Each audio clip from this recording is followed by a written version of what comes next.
Querida igreja, bom dia. Paz e graça da parte de Deus seja com todos. Amém? É muito bom a gente estar em casa. Nosso coração transborda de alegria. Eu fico muito feliz em rever os irmãos, rever as famílias. Isso nos dá um novo fôlego, nos dá um novo alento. E assim nós somos completamente encorajados a continuar fluindo dentro da missão de Deus e dentro da vocação que Ele nos confiou, tanto a mim quanto a você, porque mesmo num tempo de crise, a Igreja de Jesus continua avançando para a glória do Senhor Jesus. Amém? E por falar em tempos de desafio, tempos de adversidades, nós precisamos trazer ao nosso coração uma perspectiva celestial e bíblica a respeito daquilo que o Senhor espera de nós num tempo desafiador como esse que nós estamos enfrentando como igreja nessa terra. E eu quero compartilhar essa manhã com vocês um texto onde Paulo nos diz que a vida se resume em Jesus. E a morte, para quem é salvo em Jesus, se torna um grande benefício. E para isso eu te convido a abrir comigo, por gentileza, a sua Bíblia, na carta de Paulo aos Filipenses, capítulo 1, do verso 19 em diante. Filipenses, capítulo 1, do verso 19 ao verso 26. Diz assim o texto, palavras do apóstolo Paulo: porque estou certo de que pela súplica de vocês e com a ajuda do Espírito de Cristo, isso resultará em minha libertação.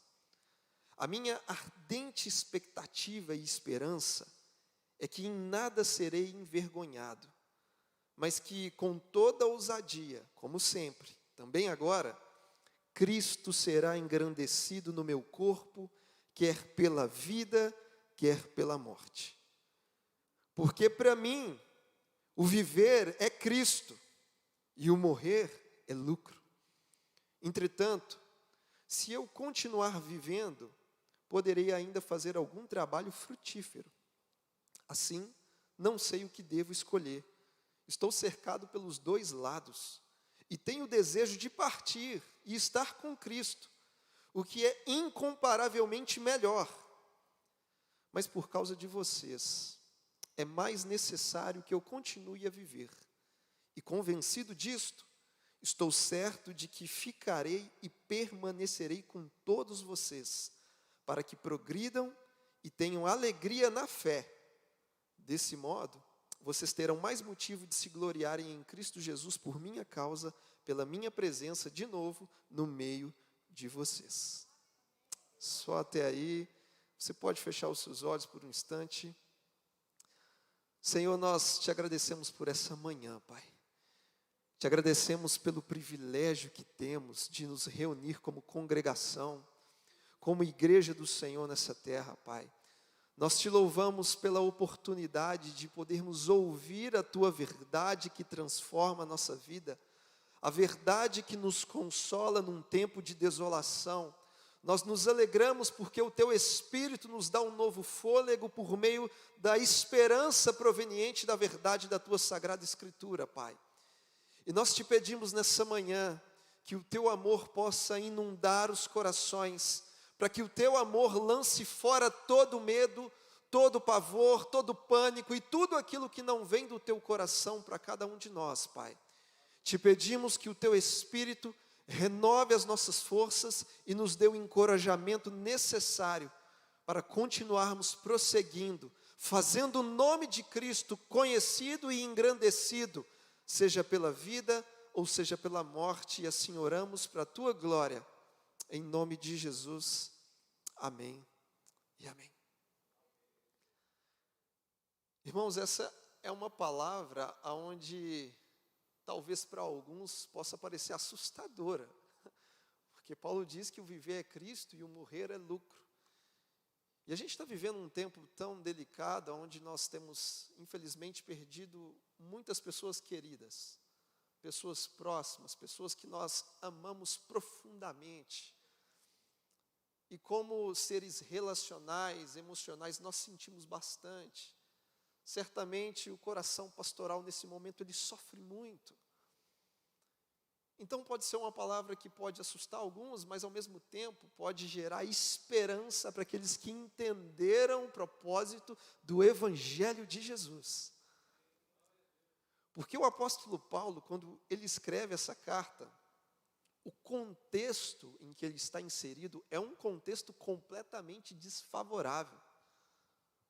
Paulo, ao escrever essa carta, ele está preso em Roma. E dentro das divisões das cartas paulinas, nós temos as conhecidas cartas da prisão. Então, enquanto Paulo estava preso, ele estava servindo ao Senhor. Ele escreve uma carta aos Efésios, ele escreve aos Filipenses, ele escreve aos Colossenses, ele escreve a Filemon. Então, mesmo em uma circunstância completamente desfavorável, Paulo foi poderosamente usado por Deus para abençoar não só a geração, mas gerações vindouras, porque hoje nós temos acesso a isso. Então, Paulo estava ali preso, dentro de um modelo de prisão domiciliar. Se você ler o capítulo 28 de Atos dos Apóstolos, você vai entender que Paulo ficou na sua própria casa em Roma, casa que ele mesmo havia alugado, nessa prisão domiciliar durante um período de aproximadamente 2 anos. É por isso que ler alguns capítulos de Filipenses te faz entender que a igreja enviava doações, como disse o pastor Ricardo, para que a missão continuasse. A própria igreja dos Filipenses sustentou o aluguel da casa que Paulo estava preso morando em Roma. E a prisão domiciliar de Paulo naquela época era toda feita pela guarda pretoriana, que era a tropa de elite do imperador, a tropa de elite de César. Então Paulo estava na prisão domiciliar, mas tinha que ter um soldado da tropa de elite, da tropa imperial, vigiando a vida de Paulo. Eles ficavam acorrentados numa algema de aproximadamente 45 centímetros de distância. Então, um soldado da guarda pretoriana, ele cumpria um turno de aproximadamente 6 horas de duração. Então, isso significa que por dia, Paulo tinha pelo menos 4 soldados acorrentados com ele ali para vigiar ele. Então, enquanto os soldados prendiam Paulo, Paulo prendia os soldados ao Evangelho de Jesus. Porque Filipenses, Paulo vai dizer que toda a guarda pretoriana ouviu falar de Cristo. Então, nada conseguiu parar o apóstolo Paulo na sua missão. Circunstância alguma foi forte o suficiente para fazer com que Paulo deixasse de fluir e viver aquilo que Deus o chamou segundo a sua vocação. Então, de acordo com o texto que nós lemos, o contexto é esse: Paulo está preso em Roma.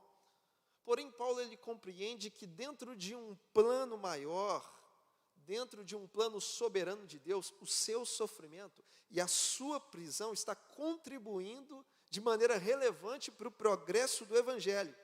E por isso, Paulo ele sempre mantinha uma visão otimista dos fatos, porque ele enxergava a realidade pelas lentes da verdade, que é a palavra de Deus.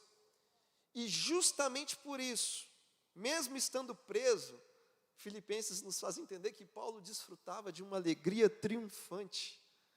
Isso pode parecer loucura para nós, alguém que estava preso, sendo perseguido, que viveu um passado terrível de perseguição, e fala de uma alegria que é triunfante. Eu creio que nós também podemos desfrutar disso hoje, mesmo em meio a essa pandemia. Então, assim era o apóstolo Paulo.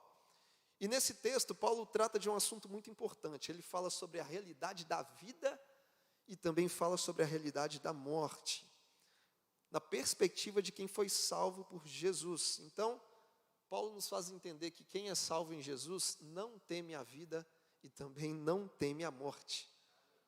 Por qual motivo nós temeríamos a vida se o nosso Senhor é o autor da vida? Por qual motivo nós temeríamos a morte se o nosso Senhor venceu a morte? Como disse o pastor Ricardo agora há pouco, Deus ele amou o mundo de tal maneira para que todo aquele que nele crê não pereça, não morra, mas tenha a vida eterna. O próprio Cristo disse em João 14, dizendo: eu sou o caminho, eu sou a verdade, eu sou a própria vida. Então a gente não teme a morte, porque esse Jesus em João 11, ele diz: eu sou a ressurreição. Eu sou a ressurreição e a vida, aquele que crê em mim, ainda que morra, vai viver. Essa é a promessa, essa é a garantia do nosso Senhor. Então por que motivo eu vou temer a vida ou eu vou temer a morte, se em Cristo eu tenho plena convicção de segurança eterna? Então Paulo escreve com uma alegria triunfante, porque ele tem isso tão certo dentro dele, que as circunstâncias não são capazes de lhe abater. E quando a gente vai para o verso 19, Paulo, ele traz aqui uma declaração de certeza. Certeza, porque ele diz no verso 19: porque eu estou certo de que pela súplica de vocês e com a ajuda do Espírito de Jesus Cristo, isto resultará em minha libertação. Então Paulo estava certo de quê? Ele estava certo de que existia uma igreja que estava intercedendo por ele, e ele estava certo que seria ajudado pelo Espírito Santo, o bom ajudador. Então, no primeiro momento, Paulo confiava na intercessão da igreja. A igreja dos Filipenses fazia súplicas em favor do apóstolo Paulo. E súplica é uma petição de fervor para que necessidades sejam atendidas por Deus. E ninguém demonstrou mais confiança na intercessão da igreja do que o próprio apóstolo Paulo. No tempo que nós estamos vivendo, nós recebemos todos os dias muitos pedidos de oração. E eu creio que assim como o apóstolo Paulo, essas pessoas também confiam na intercessão da igreja de Jesus na terra. Essa é a nossa confiança. Então Paulo acreditava na intercessão da igreja. Em 1 Tessalonicenses, capítulo 5, Paulo diz: irmãos, orem também por nós. Em 2 Tessalonicenses, capítulo 3, verso 1 e 2, Paulo diz: finalmente, irmãos, orem por nós, para que a palavra do Senhor se propague e seja glorificada, como aconteceu entre vocês. Orem também para que sejamos livres de pessoas perversas e más, porque a fé não é de todos. Em Romanos 15, Paulo diz: irmãos, por nosso Senhor Jesus, e também pelo amor do Espírito, peço que lutem juntamente comigo nas orações a Deus em meu favor. Então Paulo, ele acreditava na intercessão da igreja. Mas além de acreditar na intercessão da igreja, Paulo confiava na provisão e na ajuda do Espírito Santo, porque o verso 19 ele diz: pela súplica de vocês e pela ajuda do Espírito de Jesus Cristo, isso resultará na minha libertação. Porque Paulo sabia que o Espírito é o Paráclito, uma palavrinha grega em suas variantes que significa consolador, o intercessor, o ajudador. Portanto, nesse texto nós entendemos que a soberania de Deus, ela não anula a responsabilidade humana. Portanto, naquele contexto, a ajuda do Espírito veio sobre Paulo como resposta da oração que a igreja estava realizando naquele tempo. Então, Deus é soberano? Sim, mas isso não anula a nossa responsabilidade de orar sempre. Precisamos clamar, precisamos orar, precisamos interceder, porque essa é a vontade de Deus para a igreja. Quando nós chegamos no verso 20, o verso 20, Paulo demonstra uma manifestação de ardente expectativa. E ele diz no verso 20: a minha ardente expectativa e esperança é que em nada serei envergonhado, mas que com toda ousadia, como sempre, também agora, Cristo será engrandecido no meu corpo, quer pela vida, quer pela morte. Olha a manifestação de ardente expectativa. E aqui a gente aprende algo muito importante com o apóstolo Paulo. O que nós aprendemos é que não podemos permitir que situações alterem nossas convicções. Não devemos permitir que as pressões interrompam o propósito. E qual era de fato a grande convicção do apóstolo Paulo? Qual era a sua grande expectativa? Qual era o seu maior alvo, estando preso? O alvo de Paulo, a convicção de Paulo, era fazer o nome de Cristo engrandecido. Porque eu creio que Paulo pensava assim: poxa, a igreja está intercedendo por mim. E se a igreja intercede por mim, eu também conto com a ajuda do Espírito Santo. Portanto, se eu for solto e continuar vivendo, o nome de Cristo vai ser engrandecido. Mas se eu continuar preso e for condenado à morte, o nome de Cristo também vai ser engrandecido, seja pela minha vida ou seja pela minha morte, porque não é a circunstância que determina a missão, mas é a missão que dá sentido para continuarmos avançando diante de qualquer circunstância. Por isso Paulo está falando, Cristo vai ser engrandecido no meu corpo, seja pela vida ou seja pela morte. Portanto, nada faria com que Paulo desistisse do seu alvo. A situação não tinha poder para mudar a convicção do apóstolo, porque quando a decisão interna é firme, não adianta a pressão externa ser forte, nada muda dentro do cristão. Então não podemos permitir que situações alterem nossas convicções. Se mantenha focado na vocação de Deus para a sua vida. Se mantenha focado naquilo que Jesus te chamou para viver e fazer para a glória dele. Nada pode te parar e mudar essa convicção dentro de você. Mas no verso 21, Paulo ele explica o porquê. O porquê que ele tinha tamanha certeza. O porquê que ele tinha uma expectativa ardente diante de Deus. E ele dá a resposta, o porquê que ele tinha tudo isso. E ele diz no verso 21, porque para mim o viver é Cristo e o morrer é lucro. Para Paulo o viver era Cristo. Para Paulo o morrer era lucro. Para a igreja de Jesus hoje, o viver é Cristo. Para nós, o morrer é lucro. E quando Paulo diz que o viver é Cristo, implicitamente ele está dizendo que deixou de viver para si mesmo, que deixou de viver para suas vontades, que deixou de viver para suas paixões, que deixou de viver até mesmo para sua perspectiva humana rasa e falida, para poder viver somente para Cristo. Porque viver para Cristo é sempre viver para a glória de Deus. Se o nosso viver não for Cristo, a nossa vida será um desperdício. Pois quem não vive para Cristo não está vivendo de verdade. Portanto, a nossa vida inteira deve estar contida em Jesus. A nossa vida inteira deve estar contida em Cristo. É isso que Paulo escreve aos Gálatas dizendo, eu estou crucificado com Cristo, logo, já não sou eu quem vivo, mas Cristo é quem vive em mim. Por isso ele diz, o viver é Cristo. Em 2 Coríntios capítulo 5, Paulo diz que Jesus morreu por todos, para que os que vivem não vivam mais para si mesmos, mas que vivam para aquele que por eles morreu e ressuscitou. Então a vida de Paulo é Jesus. A vida de Paulo é Cristo.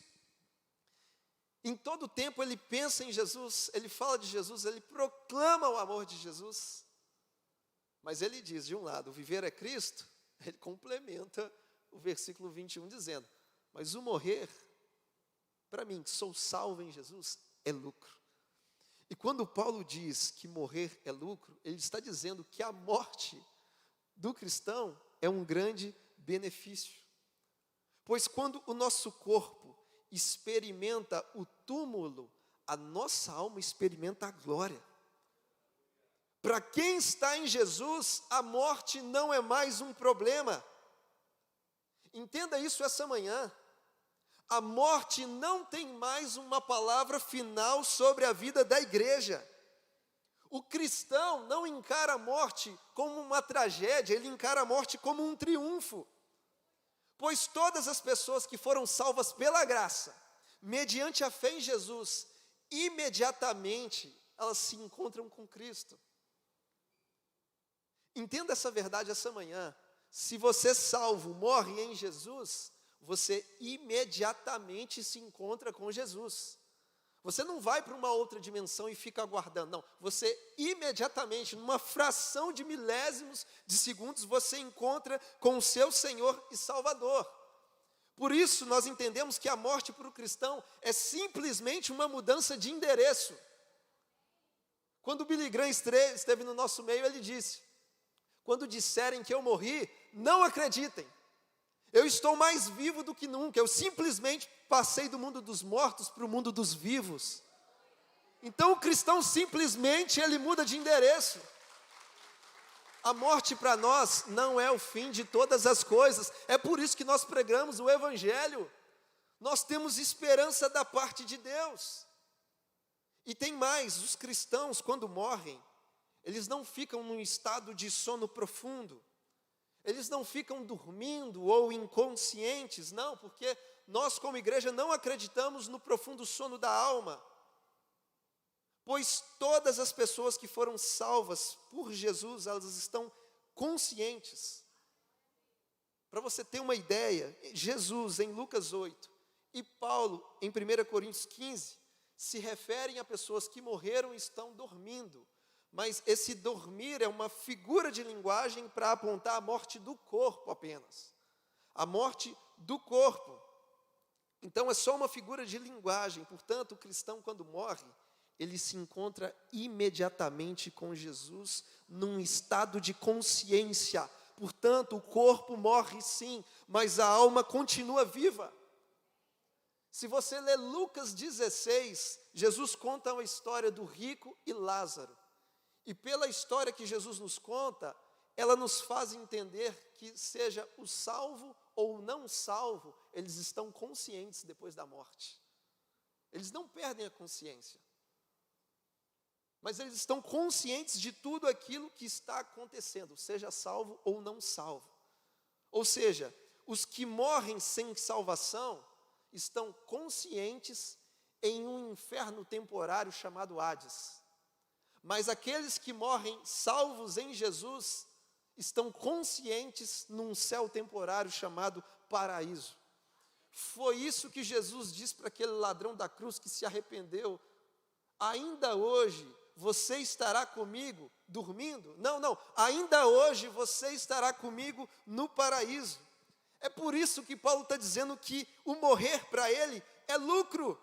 Porque Paulo sabia que a morte era uma passagem de ida para a casa do Pai, para o seio de Abraão, para o paraíso. Paulo tinha convicção disso, porque é ele que escreve em Romanos 8,38, que nada poderia separá-lo do amor de Deus, nem a morte. É ele que escreve em 1 Coríntios 15, dizendo que a morte seria tragada pela vitória, e a vitória vem de Cristo. Então Paulo sabia que a morte era uma passagem de volta para a casa do Pai. Por isso ele diz, o viver, para mim, é Cristo, e o morrer é lucro. Em outras palavras, se em vida, Cristo vem para ficar com a gente, na morte, nós é que vamos para ficar com Cristo. E assim é com todo aquele que nasceu de novo. Na vida, Jesus está com você, na morte, você está com Jesus. E Paulo, prosseguindo na sua carta, dos versos 22 a 23, Paulo ele apresenta aqui um grande dilema. E qual é o dilema do apóstolo Paulo? Ele não sabia se era melhor partir ou se era melhor continuar vivendo. Ele diz no verso 22 e 23, entretanto, se eu continuar vivendo, poderei ainda fazer algum trabalho frutífero. Assim, não sei o que devo escolher. Estou cercado pelos dois lados, tendo o desejo de partir e estar com Cristo, que é incomparavelmente melhor. E aqui Paulo está vivendo um dilema. Ele pensa assim, poxa, se eu continuar vivendo, vai ser bom, porque eu vou continuar trabalhando para o Senhor, vou continuar frutificando para a glória de Deus, vou continuar pregando o Evangelho, vou continuar fazendo mais discípulos, vou continuar plantando mais igrejas, então se eu continuar vivendo vai ser bom. E por outro lado ele fala assim, mas se eu for condenado à morte, vai ser muito melhor, porque eu vou partir e vou estar com o meu Senhor. Gente, isso é ter certeza do Evangelho. Isso é ter certeza da vida eterna. Então Paulo estava dividido. Ele diz, não sei o que devo escolher, estou cercado de dois lados. De um lado, Paulo desejava viver para continuar anunciando a salvação. Mas do outro, ele desejava partir para se encontrar com o Salvador. Ou Paulo vive e continua sendo embaixador do reino na terra, ou ele morre para poder se encontrar com o Rei da Glória no céu. O que escolher? Viver para anunciar a salvação ou morrer para abraçar o Salvador?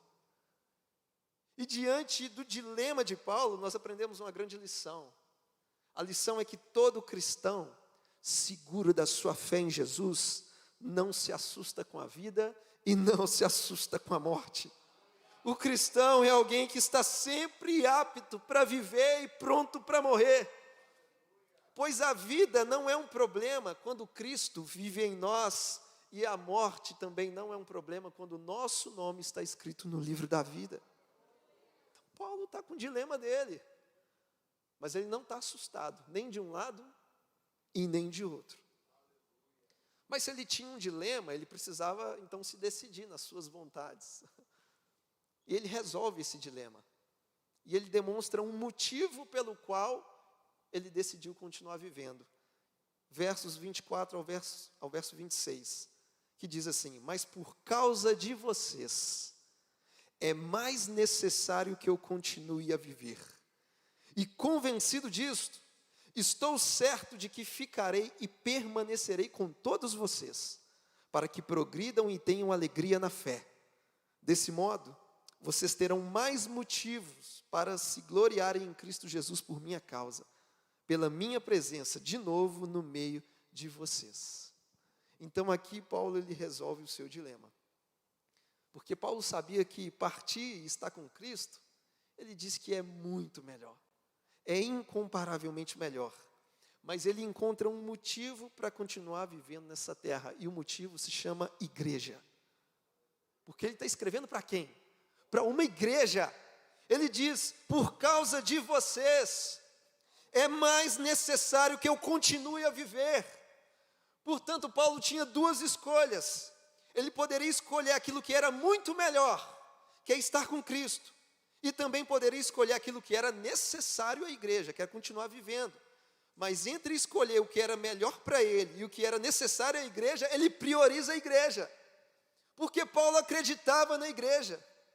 Paulo sempre abriu mão dos seus direitos por amor a Cristo e por amor à igreja. Paulo escolheu a autonegação ao invés da autossatisfação. Paulo sempre colocava os outros na frente do seu próprio eu.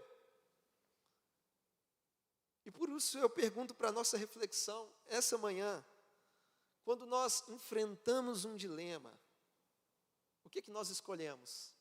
A autonegação ou a autossatisfação? Quando nós precisamos decidir alguma coisa, escolhemos aquilo que é bom apenas para nós ou aquilo que é melhor para a igreja? Ou aquilo que é melhor para os outros? O que é que você tem mais realizado? As suas vontades ou as necessidades do corpo de Cristo? E para resolver esses dilemas que todos nós passamos por eles, talvez a solução está naquilo que o próprio Paulo disse em Filipenses 2, 3 e 4. Não façam nada por interesse pessoal ou vaidade, mas por humildade, cada um considerando os outros superiores a si mesmo, não tendo em vista somente os seus próprios interesses, mas também os dos outros. E por aqui eu encerro, dizendo que, como igreja, nós devemos nos lembrar do exemplo de Paulo. Ele se manteve firme e convicto da sua vocação em Deus. Tudo o que Paulo mais queria é que Cristo fosse engrandecido através do seu corpo, seja pela vida ou seja pela morte. Portanto, não permita que situações alterem as suas convicções. Se mantenha firme na vocação de Deus para a sua vida, porque não é a circunstância que determina a missão, mas é a missão que dá sentido para a igreja continuar avançando em qualquer circunstância. Porque quando a decisão interna é firme, não adianta a pressão externa ser forte, porque isso não muda dentro de nós. Será que nós já entendemos que para nós o viver é Cristo e que o morrer é lucro? Será que nós estamos aptos para viver e prontos para morrer? Afinal de contas, por qual motivo nós teríamos medo da vida, se Jesus é o autor da vida? E por qual motivo nós teríamos medo da morte, se o nosso Senhor já venceu a morte? Foi Ele quem disse: eu sou a ressurreição e a vida. Aquele que crê em mim, ainda que morra, viverá. Se o nosso viver não for para Cristo, a nossa vida será um desperdício. Pois quem não vive para Cristo não está vivendo de verdade. A nossa vida inteira precisa estar contida em Jesus. É Paulo que diz: já estou crucificado com Cristo. Agora vivo, não mais eu, mas Cristo vive em mim. E no que diz respeito à morte, Paulo diz que é lucro. É um grande benefício. Porque o cristão não encara a morte como uma tragédia, mas como um triunfo. Porque todas as pessoas que foram salvas em Jesus, ao morrerem, se encontram imediatamente com Ele. Porque para o cristão a morte é apenas uma mudança de endereço. A morte não tem poder para interromper a história da igreja. Porque quando o nosso corpo experimenta o túmulo, a nossa alma experimenta a glória. Por isso, a morte para nós é uma passagem de ida para a casa do Pai, para o seio de Abraão, para o paraíso onde o nosso Senhor nos espera. Se em vida Cristo vem para ficar com a gente, na morte a gente é que vai para ficar com Cristo. Essa é a realidade de todo aquele que nasceu de novo em Jesus. Em vida Jesus está com você, na morte você é que está com Ele. Nós cremos nisso? Sim, nós cremos de todo o nosso coração. Porque quem fez a promessa é fiel para cumprir. Aquele que morre em Cristo está unido a Cristo, aguardando o último dia, a ressurreição do corpo. Um corpo glorificado, um corpo que não se deteriora, um corpo que não é corrompido pelo pecado, um corpo perfeito e glorioso, que nós teremos e experimentaremos naquele grande dia, quando o nosso Senhor e Salvador vier nos buscar. É por isso que nada para a igreja, nem mesmo a morte, porque nós temos o autor da vida dentro de nós, aquele que venceu a morte, o nosso Senhor e Salvador Jesus Cristo. Se você puder ficar de pé no seu lugar, por gentileza, essa manhã, feche os seus olhos por um instante. Reconhecemos que Tu és o autor da vida, Pai. Tu és o nosso Senhor, o nosso Salvador. Tu és a ressurreição e a própria vida. E todos aqueles que creem em Ti, ainda que morram fisicamente, viverão eternamente contigo, Pai. Cremos nessa palavra, cremos nessa verdade. Te pedimos, Deus, nessa manhã, pelos nossos irmãos, por familiares que perderam algum ente querido nessa pandemia, Pai. Te pedimos por aquelas famílias cristãs que perderam alguém salvo em Jesus, que nessa hora elas sejam consoladas pelo Teu Espírito, por plena convicção de que essas pessoas, elas vivem contigo, elas apenas mudaram de endereço, Pai, porque nós cremos na verdade da Tua palavra. E que essa verdade possa consolar os nossos corações nesse tempo de luto, nesse tempo de dor, nesse tempo onde nós derramamos as nossas lágrimas. Mas nós confiamos na Tua promessa que diz que naquele grande dia, o Senhor há de secar dos nossos olhos toda lágrima. E não haverá mais choro, e não haverá mais pranto, e não haverá mais dor, porque tudo isso vai passar. O sofrimento tem data de validade para o povo de Deus, e nós aguardamos com grande esperança e expectativa o dia do nosso Senhor. Por isso nós oramos a Ti, Pai, com o coração cheio de confiança e segurança do Teu Evangelho, que nos salvou do pecado e da morte, crendo que em Ti viveremos eternamente, ó Deus. Cremos que a Tua palavra diz que o Senhor é Pai de misericórdia e Deus de toda consolação. Por isso, console os corações, Senhor. e leve esperança por meio da tua verdade, por meio do teu Espírito. É o que nós te pedimos nessa manhã, em nome de Jesus. Em nome de Jesus. Aleluia. Já estou crucificado com Cristo. Agora vivo, não mais eu. Você pode cantar essa canção? Você aí de casa, cante isso. Já estou crucificado com Cristo. Agora vivo, não mais eu.